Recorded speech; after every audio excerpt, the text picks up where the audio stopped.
Hello friends, मैं संध्या शर्मा। मुंशी प्रेमचंद की कहानियों में एक बार फिर आपका स्वागत है।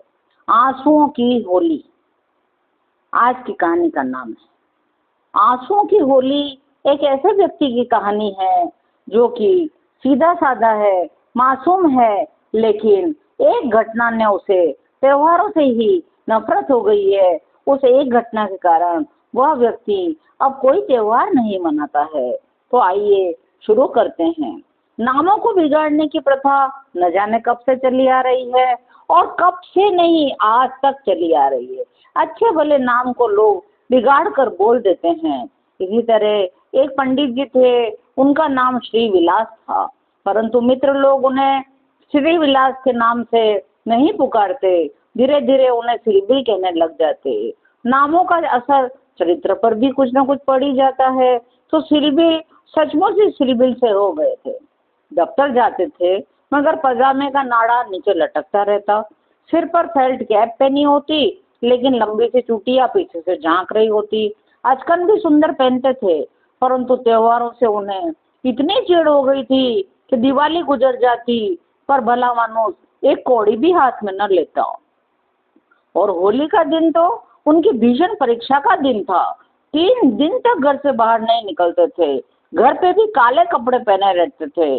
यार लोग बड़े टोह में रहते कि कब इनके घर में घुस जाएं और इनको रंग लगा दे। लेकिन वे एक आध बार फंसे भी थे, लेकिन फिर भी झिझिया कर पुदिया कर बेदाग निकल आते थे। लेकिन अब समस्या बड़ी कठिन हो गई थी। अब उन्होंने विवाह कर लिया था। स्त्री से वैसे उन्हें कोई शंका न थी, लेकिन औरतों को सिर चढ़ाने में वे हामी न थे। बीवी को कभी कभी कसकर डांट भी देते थे और उन्हें अपना पुराना रंगढंगी पसंद था। अब होली आने वाली थी। ससुराल के लोग होली मनाने आने वाले थे। बहन अंदर तो भाई सिकंदर। अब सिलबिल की तो सिट्टी पिट्टी गुम हो गई। अपनी पत्नी से कहने लगे, मैंने एक बार कह दिया और बात दोहराना मुझे पसंद नहीं। घर में रंग नहीं आएगा, न कोई मुझे छुएगा। मुझे कपड़ों पर लाल छींटे देखकर ही मछली आने लगती है। हमारे घर में होली कोई नहीं खेलेगा। स्त्री बेचारी दबिया गई, बोली, क्या सचमुच घर में रंग न लाओगे? यह कैसी होली है बाबा? फिर बोली, तो न लाना रंग संग, मुझे रंग लेकर करना भी क्या है? जब तुम ही रंग को नहीं छूओगे तो मैं कैसे छू सकती हूँ? सिलबिल बड़े प्रसन्न हो गए। निसंदेह यही साध्वी स्त्री का धर्म है। फिर स्त्री बोली, लेकिन भैया तो आने वाले हैं, वह क्यों मानेंगे? उसके लिए मैंने उपाय सोच लिया है। उसे सफल बनाना अब तुम्हारा काम है। मैं बीमार हो जाऊंगा, चद्दर ओढ़कर सोता रहूंगा। तुम कह देना अपने भाइयों से इन्हें ज्वर आ गया है। स्त्री ने आंख नचाकर कहा, हाय नौच, कैसी बातें मुंह से निकालते हो? बुखार आए तुम्हारे मुद्दे के घर, यहाँ आए तो मुंह न झुलस देना घोड़े का। तो फिर दूसरा उपाय ही क्या है? तुम तो ऊपर वाली को छोटी कोठरी में छिप कर रहना। मैं भाइयों से कह दूंगी कि उन्होंने जुलाब लिया है, बाहर निकलेंगे तो हवा लग जाएगी। पंडित सिलबिल खेल उठे, बोले, अच्छा अच्छा, यही करना। होली का दिन आ गया। बाहर हाहाकार मचा हुआ था। पुराने जमाने में अबीर और गुलाल के सिवा और कोई रंग न खेला जाता था, किंतु अब तो नीले हरे काले सभी रंगों का मेल हो गया है और इनसे सबसे बचना आदमी के लिए तो संभव ही नहीं। सिलबिल के दोनों साले मोहल्ले में प्रवेश कर चुके थे और मर्दों, औरतों, बच्चों और बूढ़ों का निशाना बना हुए थे। मोहल्ले की नंदे भी भला कब मानने लगी थी, उन्हें बड़ा रंगीन कर दिया था। तब घर आए दोनों भाइयों में से बड़े ने पूछा, क्यों रे चंपा, क्या सचमुच उनकी तबीयत अच्छी नहीं है? क्या वे खाना खाने भी ना आएंगे? चंपा सिर झुकाकर बोली, भैया रात से ही पेट में कुछ दर्द होने लगा है। डॉक्टर ने हवा में निकलने को मना किया है। छोटे साले बोले, क्यों जीजी, क्या भाई साहब नीचे नहीं आएंगे? ऐसी भी क्या बीमारी है, मैं ऊपर जाकर देख आऊं? नहीं नहीं, ऊपर मत जाना, वह वैसे भी रंग वंग न खेलेंगे। डॉक्टर ने तो हवा में निकलने को ही मना किया है। दोनों भाई हाथ मलकर रह गए। छोटे भाई को सूझी, तो जीजाजी ना सही, उनके कपड़ों के साथ तो होली खेल ही सकते हैं, कपड़े तो बीमार नहीं हैं। बहन से कुंजी ले ली, संदूक खोला, सारे कपड़े निकाल निकाल कर उन पर रंग डाल दिया, रुमाल तक न छोड़ा। सिलबिल ऊपर बैठे बैठे सारा तमाशा देख रहे थे, जुबान खोलते ना बनती थी। छाती पर सांप लौट रहा था, सारे कपड़े खराब हो गए थे, दफ्तर जाने के लिए भी कुछ न बचा था। दुष्टों ने मेरे कपड़ों से जाने कौन सी दुश्मनी निकाली। अब होली का दिन था, नाना प्रकार के स्वादिष्ट व्यंजन व्यंजन बन रहे थे। मोहल्ले की एक ब्राह्मणी चंपा के साथ जुटी हुई थी। जब खाना बन गया, दोनों भाई और कई अन्य सज्जन आंगन में भोजन करने बैठे। बड़े साले ने चंपा से कहा, कुछ अपने पति के लिए खिचड़ी विचड़ी बनाई है कि नहीं? पूरियां तो बेचारे आज नहीं खा सकेंगे। अभी तो नहीं बनाई, अब बना लूंगी। वारी तेरी अकल, इतनी भी फिक्र नहीं है, बेचारे खाएंगे क्या? जा निकाल ला चावल और मूंग की दाल। खिचड़ी पकने लगी। इधर मित्रों ने भोजन करना शुरू किया। सिलबिल ऊपर बैठे अपनी किस्मत को रो रहे थे। भोजन की गंध ऊपर तक जा रही थी। हाय हाय, यदि मैं विवाह न करता और चंपा न आती तो ये साले क्यों ही आते, क्यों मेरे कपड़े खराब करते, और क्यों होली के दिन मुझे मूंग की दाल की खिचड़ी खाने को मिलती।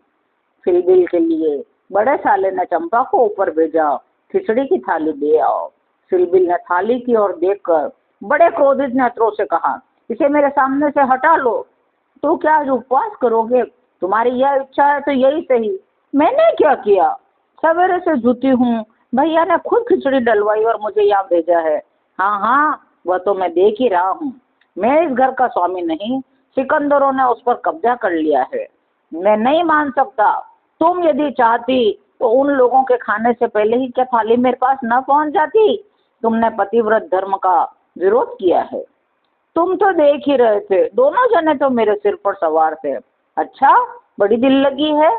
सभी लोग तो समोसे और खस्ते खाएं और मुझे मूंग की दाल की खिचड़ी दे दी जाए। वारे नसीब, तुम इसे दो चार कोर खा लो। मुझे जो ही अवसर मिलेगा मैं दूसरी थाली ले आऊंगी। सारे कपड़े रंगवा डाले, अब दफ्तर कैसे जाऊंगा? मुझे ये दिल लगी जरा भी नहीं भाती। मैं इसे बदमाशी कहता हूँ। जबरदस्ती छीन ली कुंजी, तुमने सुना नहीं? मैं करती भी क्या? अच्छा ठीक है, जो हुआ सो हुआ, ये थाली ले जाओ।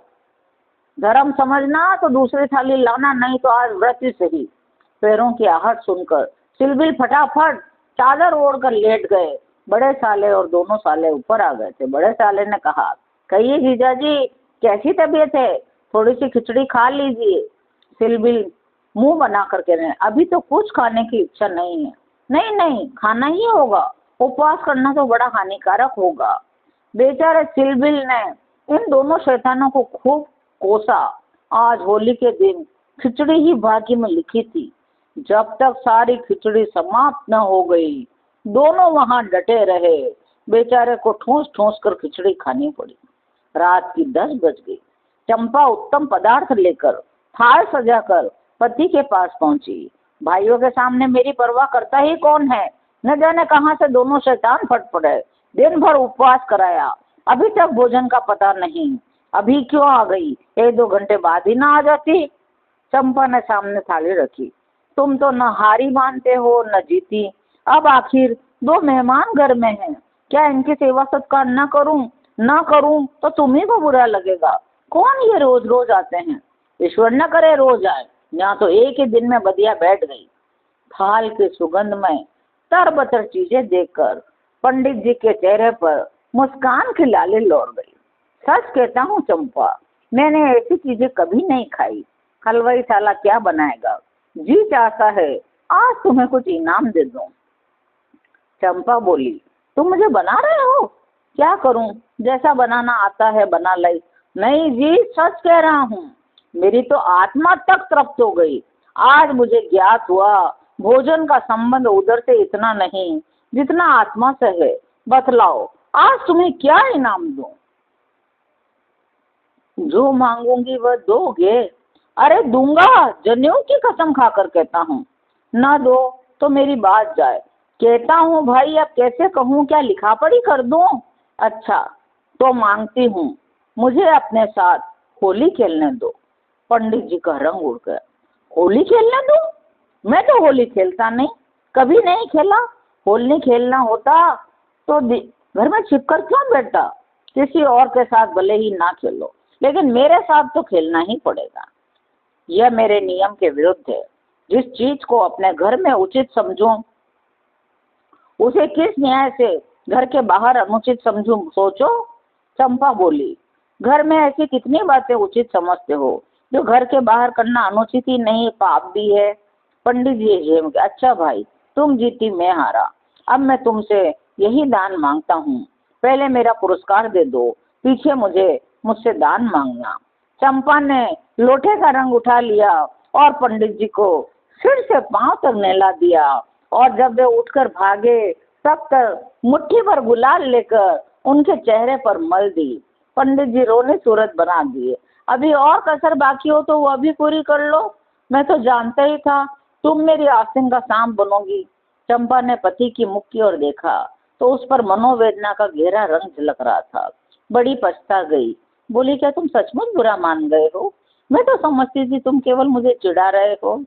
श्री विलास कांपते हुए स्वर में कहने लगे, नहीं चंपा, मुझे बुरा नहीं लगा।